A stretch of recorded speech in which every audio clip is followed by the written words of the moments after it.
Cette cascade se vide à vue d'œil, c'est un véritable problème, et je vais vous expliquer pourquoi. Nous sommes ici devant la cascade de Végué, près du village d'Aiglun, et depuis quelques années, les habitants observent ce lieu se dégrader à vitesse grand V. En 2018, la cascade ressemblait à ça, aujourd'hui, elle ressemble à ça. Mais alors pourquoi cette cascade se vide? Eh bien il y a deux raisons. D'abord, la sécheresse n'arrange pas la situation, mais cette cascade c'est avant tout un problème de gestion et de partage de l'eau. Comme il y a des prélèvements juste en amont de cette cascade, on essaie de défendre l'idée de permettre de laisser un minimum d'eau au milieu naturel pour pas qu'il dépérisse comme là actuellement. Alors là, on est au point de captage le plus haut des sources de Végué. Il y en a 3 points de captage. Et là, on entend l'eau justement qui est prélevée.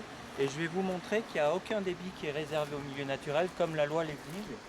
On voit qu'il n'y a rien du tout, ce qui fait que tout est desséché. Et ce milieu-là est en train de mourir depuis 2 ans, dans une sorte d'indifférence généralisée. Tu vois, c'est une honte.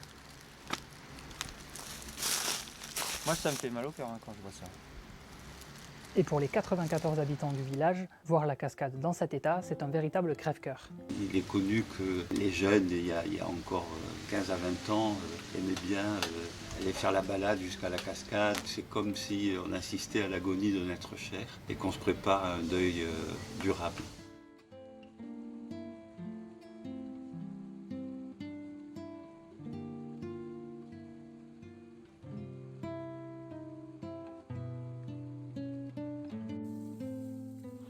Aujourd'hui, on estime que la gestion de l'eau est catastrophique et on essaie de faire en sorte qu'il y ait une vision plus large, partagée. Il y a des calculs ici qui sont en cours, mais c'est bien trop long par rapport, on voit, à la dégradation du site. Donc est-ce qu'on est prêt à les voir mourir ou est-ce qu'on décide de les préserver? C'est toute la question qu'on pose et nous, on souhaite effectivement préserver ce qu'on a.